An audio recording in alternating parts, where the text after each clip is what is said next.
গল্প শুরু করার আগে আপনাদের সকলের কাছে আমাদের এই চ্যানেল ক্লাসিক বেঙ্গলি অডিও স্টোরিজকে সাবস্ক্রাইব করার বিনীত অনুরোধ রইল। আপনাদের সকলের ভালোবাসা আমাদের একান্ত কাম্য।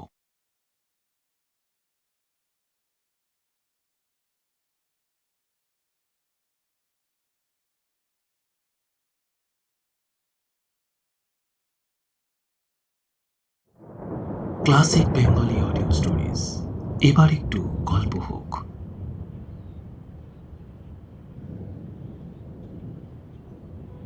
ক্লাসিক বেঙ্গলি অডিও স্টোরিজের আজকের গল্প বন্ধু, লেখক ইন্দ্রনীল পাল অর্থাৎ কিনা আমি। গল্পের বিভিন্ন চরিত্রে আমি ও আমার স্ত্রী সুপ্রিয়া। শব্দগ্রহণ, আবহ সঙ্গীত, স্পেশাল এফেক্টস ও প্রচার অলঙ্করণ আমার নিজের। এই কাহিনীর সমস্ত চরিত্র ও ঘটনাবলী কাল্পনিক। বাস্তবে জীবিত বা মৃত কোনো ব্যক্তি অথবা কোনো ঘটনার সাথে এর মিল থাকলে তা সম্পূর্ণরূপে অনিচ্ছাকৃত ও কাকতালীয়। শুরু হচ্ছে ক্লাসিক বেঙ্গলি অডিও স্টোরিজের আজকের নিবেদন বন্ধু। ডিসেম্বর মাস, বড়দিন তখনও সপ্তাহ দুয়েক দেরি। ঠান্ডা অল্প অল্প পড়তে শুরু করেছে কলকাতায়। চেম্বারে রুগী দেখা শেষ করে বাড়ি ফিরতে সেদিন বেশ রাত হয়ে গেল অনিমেষের। সচরাচর এত রাত সে করে না, বড়জোর 9টা কি 9:30। অবশ্য শহরের ট্রাফিকের আজকাল যা অবস্থা, তাতে এমনিতেই 1-1.5 ঘন্টা এদিক ওদিক হয়ে যায়। ক্লিনিক বন্ধ হওয়ার সময় হয়ে গিয়েছিল প্রায়। ঠিক শেষ মুহূর্তে একটা এমার্জেন্সি কলে তাকে ফের ছুটতে হয় সল্টলেক। সেইখান থেকে ফিরতেই এত দেরি। অনিমেষের নিজের গাড়ি আছে, ড্রাইভও সে নিজেই করে। প্রথম একটু অসুবিধা হতো, কিন্তু এখন সে দিব্যি চালায়। হাত মুখ ধুয়ে ডিনার সেরে শুতে শুতে প্রায় 12:30 বেজে গেল। অন্যান্য দিন হলে ডিনারের পর অনিমেষ স্টাডিতে বসে টুকটাক পড়াশোনা করে, ইন্টারনেটে নিজের ব্লগে কিছু লেখা পোস্ট করে, মেল চেক করে অথবা ফেসবুক টুইটারে সময় কাটায়। কিন্তু আজ আর সেসব কিছুই করার সময় বা ইচ্ছা তার নেই। শুতে যাওয়ার আগে চাকর ভরতলালকে একবার উপর থেকে হাঁক দিয়ে বলে দিল, এই ভরতদা, আমি শুয়ে পড়লাম। তুমি শুতে যাওয়ার আগে একবার সদর দরজাটা আর গ্যারেজের লকটা দেখে নিও, বুঝলে? ভরতলালও প্রত্যুত্তরে আচ্ছা দাদাবাবু বলে সম্মতি জানালো। আগামীকাল রবিবার, একটু বিশ্রাম পাওয়া যাবে, না হয় একটু বেশি বেলা পর্যন্তই ঘুমাবে। ডাকাডাকি করার তো আর কেউ নেই। অনিমেষের মা পাড়ার কয়েকজন মহিলাকে সঙ্গে নিয়ে গেছেন হরিদ্বার বেড়াতে। ফিরতে এখনো 1-2 দেরি। আর রইল ভরত। খুব একটা দরকার না থাকলে সে এত বিরক্ত করে না অনিমেষকে। অনিমেষ ঠিক করল 10টা 10:30টার আগে সে উঠবেই না কাল। কাল আর কোথায়, তারিখ তো বদলেই গেছে। ঘরের দরজা ভেজিয়ে আলো নিভিয়ে দিয়ে শোয়ার প্রস্তুতি নিল সে। বালাপোস্টটা গায়ে জড়িয়ে নিয়ে বিছানায় গা এলিয়ে দিল। সকাল থেকে 3-3টে চেম্বার সামলে শরীর বেজায় ক্লান্ত, তাই ঘুম আসতে দেরি হলো না। বছর 3 হলো অনিমেষ এমডি পাশ করেছে। এর জন্য অনেক প্রস্তুতিও নিতে হয়েছিল তাকে। ডাক্তারি পাশ করার পরই সে প্র্যাকটিস শুরু করে, আর ওর সাথে সাথে টানা 2 বছর দিন রাত পড়াশোনাও চালিয়ে গিয়েছিল সে এমডি এন্ট্রান্সের জন্য। বাড়িতে একতলার ওর পড়ার ঘরটা এখন ওর নিজের চেম্বার। এছাড়া বালিগঞ্জ আর যাদবপুরে 2টো পলিক্লিনিকে সপ্তাহে 3 দিন করে বসে সে। আর এই মাস 6 হলো সল্টলেকের একটা বেসরকারি হাসপাতালে জয়েন করেছে। সব মিলিয়ে এই কয়েক বছরের মধ্যে ভালোই প্রসার করে ফেলেছে সে। ডাক্তারি পাশ করার পরপরই অবশ্য একটা চাকরির সুযোগ এসেছিল অনিমেষের, কিন্তু ওর ইচ্ছে ছিল আরো ডিগ্রি বাড়াবে, বিদেশ যাবে, নিজের একটা বড় ক্লিনিক বানাবে। কিন্তু এর কিছু মাস পরেই বাবা মারা যাওয়ার পর অবস্থা একটু পাল্টে যায়। নিজের ইচ্ছেগুলো আপাতত চাপা রেখে অর্থ উপার্জনই একটু বেশি মন দিতে হয়। অনিমেষের বাবাও ছিলেন একজন ডাক্তার, তবে হোমিওপ্যাথির। অঞ্চলের নামও ছিল ভালো ভদ্রলোকের, কিন্তু ইনকাম বিরাট কিছু ছিল না। বেহালায় বাড়ির কাছেই একটা হোমিও ক্লিনিকে বসতেন তিনি। ছোটবেলায় মাঝে মধ্যে অনিমেষ ওর বাবার সাথে ওই চেম্বারে গিয়ে বসত আর মন দিয়ে দেখত বাবা কিভাবে রোগীদের সাথে কথা বলছে, ওষুধ বানাচ্ছে। ভারী মজা লাগতো ওর। ছুটির দিনগুলো দুপুরবেলায় খাতার পাতা ছিঁড়ে ওষুধের পুড়িয়া বানিয়ে খেলতো সে। কোত্থেকে সব পুরনো ডায়েরি খুঁজে বার করে পাতার পর পাতা লিখত নিজের নামের প্রেসক্রিপশন। বাড়িতে এখন শুধু অনিমেষ, অনিমেষের মা আর চাকর ভরতলাল। ভরতলালকে অনিমেষের বাবাই রেখেছিলেন কাজে। তখন ওর বয়স ছিল মাত্র 20। ঘরদোর পরিষ্কার করা, চেম্বার দেখাশোনা, এইসব কাজ করত সে। অনিমেষ ওকে আর তাড়ায়নি। নিজে তো সারাদিন বাইরেই থাকে, বাড়িতে অন্তত মায়ের দেখাশোনার জন্য একজনকে তো লাগতই। হঠাৎ ঘুমটা ভেঙে গেল অনিমেষের। ল্যান্ড ফোনটা বাজছে পাশের ঘরে। একটু বিরক্তই হলো ও। অন্ধকারে হাতড়ে বিছানার পাশের টেবিল ল্যাম্পটা জ্বালালো সে। ঘড়িতে তখন প্রায় 2:30। দোতলার ও শোয়ার ঘরটা লাগোয়া একটা ছোট্ট স্টাডি আছে অনিমেষের। একতলার চেম্বারের ল্যান্ডলাইনের একটা প্যারালাল লাইন সেই ঘরে রাখা। স্টাডি আর শোয়ার ঘরের মাঝের দরজাটা খোলাই থাকে সবসময়। অনিমেষ প্রথমটা ভাবল ফোনটা ধরবে কিনা। বালিশের পাশ থেকে মোবাইলটা হাতে নিয়ে দেখল তাতে কোনো কল এসেছিল কিনা। সচরাচর ল্যান্ডফোনে খুব একটা কেউ ফোন করে না আজকাল। কিন্তু মোবাইলের কল লিস্টে কারণ মিসড কল তো নেই। ঘুম চোখে তখনও অনিমেষ উঠবে কি উঠবে না ভাবছে। হঠাৎ ফোনটা বাজা বন্ধ হয়ে গেল, আর ঠিক কয়েক মুহূর্তের মধ্যেই আবার সেটা বাজতে শুরু করলো। এইবার আর দেরি করল না সে। কোনো রকমে বিছানা ছেড়ে উঠে পাশের ঘরে গিয়ে ফোনটা রিসিভ করলো অনিমেষ। ফোনের ওপাশ থেকে একজন মহিলার গলা ভেসে এলো। হ্যালো। হ্যালো, ডাক্তারবাবু বলছেন? এত রাতে আপনাকে ফোন করার জন্য ক্ষমা চাইছি। সে ঠিক আছে, কি ব্যাপার? আপনি কি একটিবার আমাদের বাড়িতে একটু আসতে পারবেন? আমার স্বামীকে একটু দেখতে হবে। বাড়িতে? এখন? কি কি হয়েছে ওনার? একটু আহত হয়েছেন পড়ে গিয়ে। হাড়গোড় ভেঙেছে বলে মনে হচ্ছে? না, সেরকম তো কিছু মনে হচ্ছে না। তবে হাতে পায়ে বিভিন্ন জায়গায় অনেকটা করে কেটে গেছে, রক্তও পড়ছে। ঘরে ফার্স্ট এড নেই? First aid? না মানে ওইসব তো কিছুই। কিছুই নেই? টুকটাক কেটে গেলে কি করেন তাহলে? ডাক্তার দেখেন? সত্যি? না মানে সেভাবে তো কখনো কিছু দরকার হয়নি।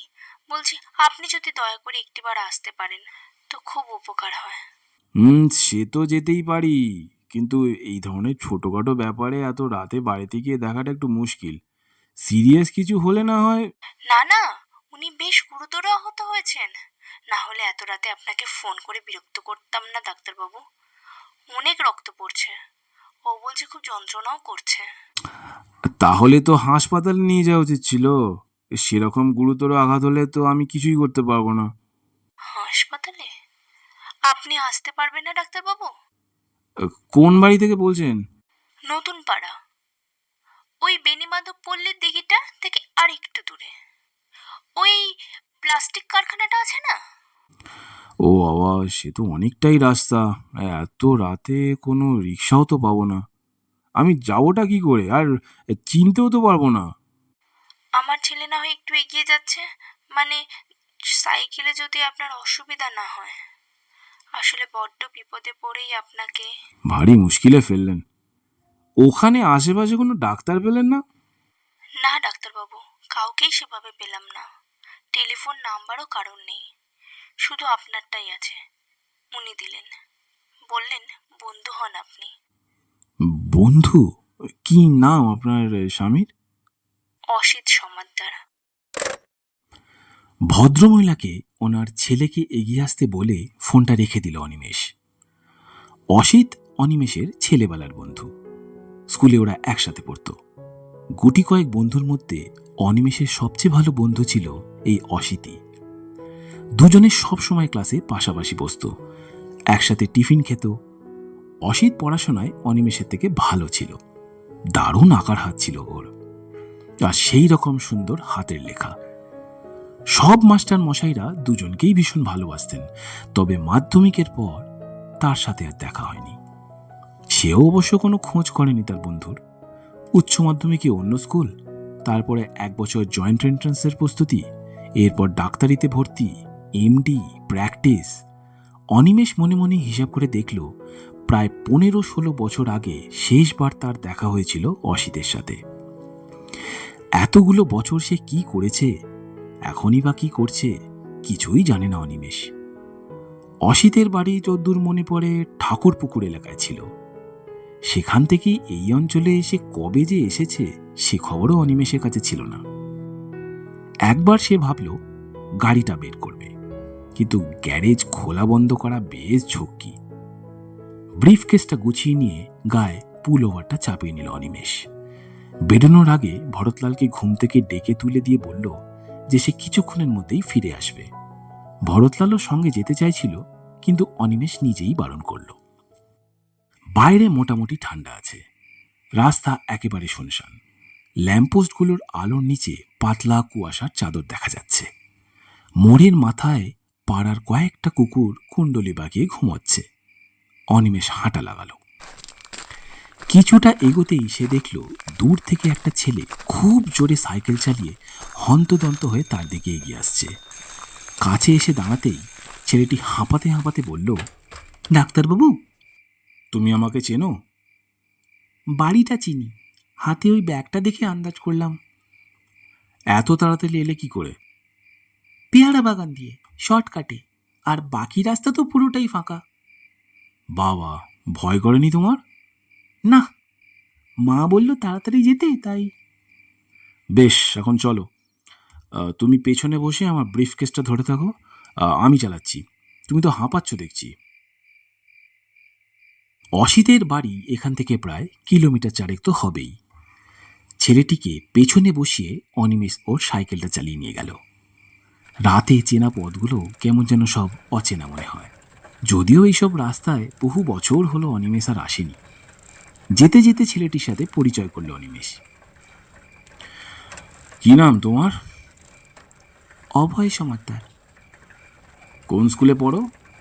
অখিল বন্ধু বুনিয়াদী বিদ্যালয়, ক্লাস 5। বাহ, ভালো। তো বাবার চোট লাগলো কি করে? কাজে বেরিয়েছিল, রাস্তায় পড়ে গিয়েছে। কি করে বলতে পারবো না। এত রাতে কেন? বাবার তো রাতেই ডিউটি থাকে। এই কিসের ডিউটি এত রাতে? গার্ডের ডিউটি, নাইট গার্ড। আর বিশেষ কিছু জিজ্ঞাসা করল না অনিমেষ। স্কুলের কিছু কথা মনে পড়ে গেল তার। অসিতের বাবা মারা গিয়েছিলেন ক্লাস 8-এ পড়াকালীন সময়, আর ওর মা কিসের যেন একটা ফ্যাক্টরিতে কাজ করত, খুবই সামান্য কাজ। অনিমেষ বলেছিল মাধ্যমিকের পর পড়াশোনা ছেড়ে দেবে। তারপর তো আর দেখা সাক্ষাৎই হয়নি ওর সাথে। এতদিন পরে অসিত কিভাবে জীবনযাপন করছে সেটা বুঝতে পেরে বেশ খারাপ লাগলো অনিমেষের। বাকি রাস্তা, স্কুলের বিভিন্ন সময়ের ছোট বড় ঘটনা সব মনে পড়তে লাগলো তার। অসিতের বাড়ির কাছাকাছি আসতেই অনিমেষ বুঝতে পারল এই পাড়াটা বড্ড বেশি ঘিঞ্জি। গলির পর তস্য গলি, একেবারে সরু রাস্তা, আলো পর্যন্ত নেই। দুপাশে খোলা ড্রেন, রীতিমতো বস্তি এলাকায় এসে পড়েছে সে। আরও কিছু অলিগলি পেরিয়ে তারপর ছেলেটি একটি ছোট্ট বাড়ি দেখিয়ে বলল, ওই বাড়িটা। যে বাড়িটির দিকে ছেলেটি ইশারা করল সেটি গলির এক প্রান্তে ডান দিকে, টিনের চালের একটা ছোট্ট মাত্র ঘর।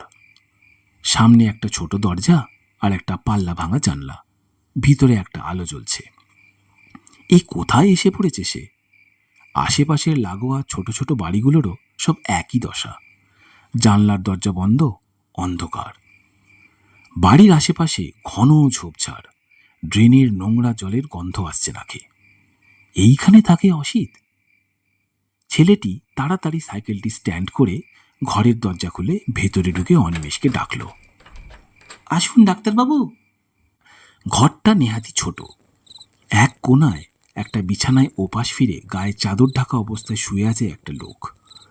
বিছানার এক পাশে একটা ছোট্ট টেবিলে একটা হেরিকেন জ্বলছে, আর অন্য পাশে দাঁড়িয়ে আছে এক ভদ্রমহিলা। অনিমেষ বুঝতে পারল ইনিই ফোন করেছিলেন ওকে। মহিলাটি বলে উঠল, এই অঞ্চলে ভীষণ লোডশেডিং হয়, সেই সন্ধ্যা থেকে কারেন্ট নেই। আপনি বসুন, আমি আর একটি হেরিকেন জানিয়ে দিচ্ছি। ছেলেটি একটা চেয়ার টেনে এনে বিছানার সামনে রেখে ওর বাবাকে ডাকলো। ডাক্তারবাবু এসেছেন বাবা। এবার বিছানায় শুয়ে থাকা লোকটা ধীরে ধীরে এ পাশ ফিরল। চোখে মুখে প্রচণ্ড যন্ত্রণার ছাপ। ছেলেটি আস্তে আস্তে ওর বাবার গায়ের চাদরটা সরিয়ে দিল। হেরিকেনের আলোতেও অনিমেষ স্পষ্ট চিনতে পারল লোকটির ডান গালে বড় কালো আঁচিলটা আর কপালের মধ্যিখানের লম্বা কাটা দাগটা। এর সাথে সাথে দেখতে পেল লোকটির দু হাতে অনেকগুলো জায়গায় ছেঁড়া শাড়ির পাড় দিয়ে বেঁধে রাখা হয়েছে। কোমরের ডান পাশে একটা টাটকা ক্ষত, তখনও যেন রক্ত চুইয়ে পড়ছে। পায়ের হাঁটুতে ও গোড়ালির দিকটায় একইভাবে কাপড় ছেঁড়া দিয়ে বাঁধা। অনিমেষ বুঝতে পারল রক্ত পড়া বন্ধ করার জন্যই ওই ব্যবস্থা। চেহারা পাল্টে গেলেও এই লোকটাই যে অসিত সে বিষয়ে কোনো সন্দেহ নেই। অত্যন্ত ক্ষীণ স্বরে আস্তে আস্তে অসিত বলল, অনি, কেমন আছিস ভাই? এত রাতে এইভাবে তোকে ডেকে আনা খুবই খারাপ লাগছে রে। আসলে আর কাউকে। ওসব পরে হবে, আগে বলে এই অবস্থা তোর হলো কি করে? আর বলিস না ভাই, ভাগ্য খারাপ থাকলে যা হয়। ওই ওই সরকার হাট এরিয়ায় রাস্তাটা খুব বাজেভাবে কাটা ছিল। বোধহয় জলের পাইপ টাইপ কিছু বসছে। পা হড়কে পড়ে গিয়েছি এই গর্তের মধ্যে। লোহার শিক, ইটের খোয়া, পাথর, কি ছিল না সেখানে। হাত পা কোমর কেটে কুটে একেবারে।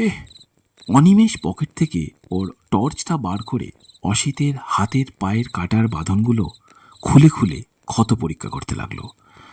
অসিত আরও বলে চলল, তোর সাথে এত বছর পর কখনো এইভাবে এই পরিস্থিতিতে দেখা হবে ভাবিনি। আমি যে কি কাজ করি সেটা হয়তো তুই জানিস না। তোকে তোকে বলতেই লজ্জা করছে। নেহাতি পেটের দায় করছি, আর ছেলেটার জন্য। এই আমার স্ত্রী নীলা আর ছেলে অভয়। ভালো করে পরিচয় করানোর মতো অবস্থাতেও নেই ভাই। অনিমেষ আর বলল না যে তার ছেলের কাছ থেকে আগেই সে শুনে নিয়েছে তার বাবা কি কাজ করে। ক্ষত পরীক্ষা করতে করতে একটু অন্যমনস্কভাবেই উত্তর দিল সে, আরে ঠিক আছে, পরিচয় করাবি পরে, আগে সুস্থ হ। অসিত আরও বলে চলল, আগে কখনো এমনটা হয়নি জানিস। আজ দুপুর থেকে অবশ্য শরীরটা একটু দুর্বল লাগছিল। বোধহয় বোধহয় সেই কারণেই মাথাটা একটু ঘুরে গিয়েছিল কিনা কে জানে। মনে নেই কিছু, কি করে যে পড়ে গেলাম। ভালোই লেগেছে। পায়ের চোটগুলো ড্রেসিং করে দিচ্ছি, সারতে বেশ কয়েকদিন লাগবে। 2 দিন পর আবার ড্রেসিং করাতে হবে। আর ডান হাতে আর কোমরে মনে হচ্ছে স্টিচ করতে হবে। স্টিচ? হে ভগবান, কি দুর্ভোগটাই না ছিল আজ কপালে। এতক্ষণে অসিতের স্ত্রী নীলা আর ছেলে অভয় বিছানার একপাশে শক্ত হয়ে দাঁড়িয়েছিল। এইবার নীলা বলে উঠল, তাও তো ভালো তোমার মাথায় কোনো আঘাত লাগেনি। আরো গুরুতর কিছু হতে পারতো তো। সেটাই, 3 দিন বেড রেস্ট পুরো, না হলে কিন্তু তোর ঘা শুকাবে না।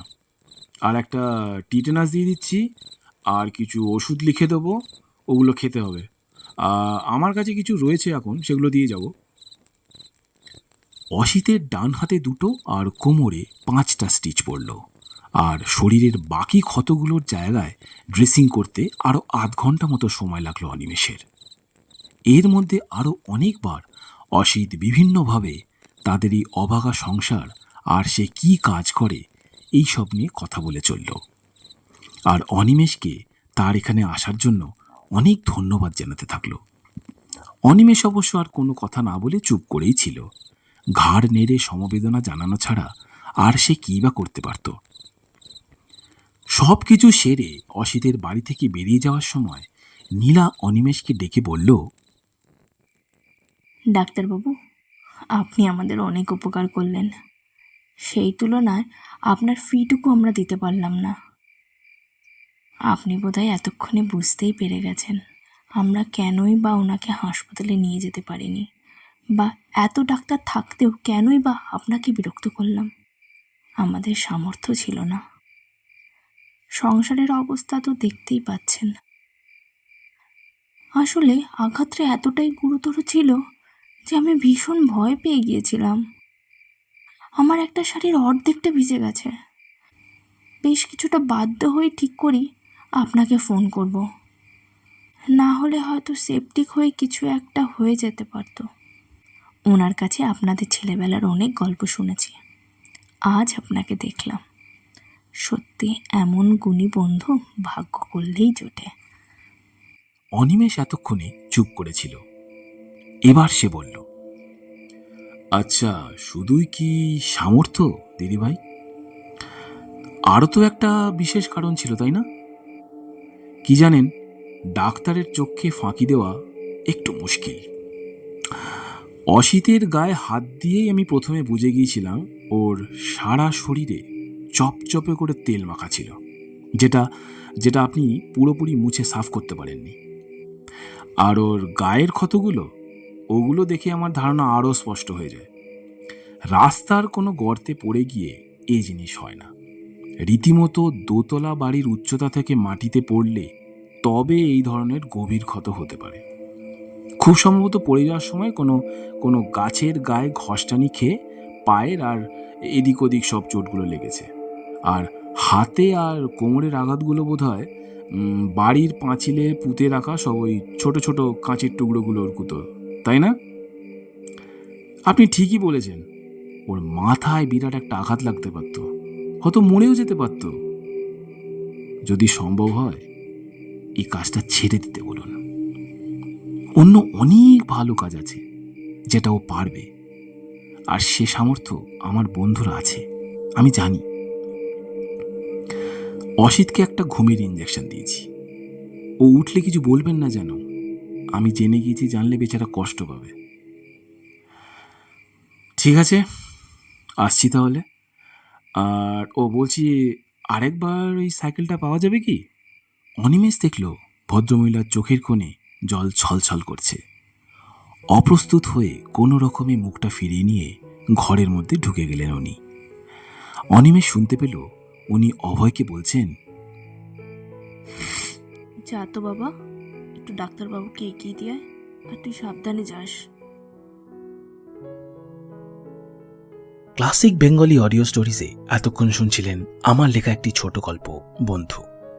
গল্পের বিভিন্ন চরিত্রগুলির মধ্যে অনিমেষ, চাকর ভরতলাল, অসিত ও অভয়ের ভূমিকায় আমি ইন্দ্রনীল, আর নীলার ভূমিকায় আমার স্ত্রী সুপ্রিয়া। শব্দগ্রহণ, আবহ সঙ্গীত, স্পেশাল এফেক্টস, প্রচার অলঙ্করণ সহ সমগ্র পরিচালনা আমার নিজের। আগামী সপ্তাহে আরও একটি গল্প নিয়ে আপনাদের কাছে হাজির হবে ক্লাসিক বেঙ্গলি অডিও স্টোরিজ। এরকম আরও অনেক গল্প শুনতে সাবস্ক্রাইব করুন আমাদের official YouTube channel youtube.com/classicbengali audio stories। ভালো থাকবেন সকলে, নমস্কার।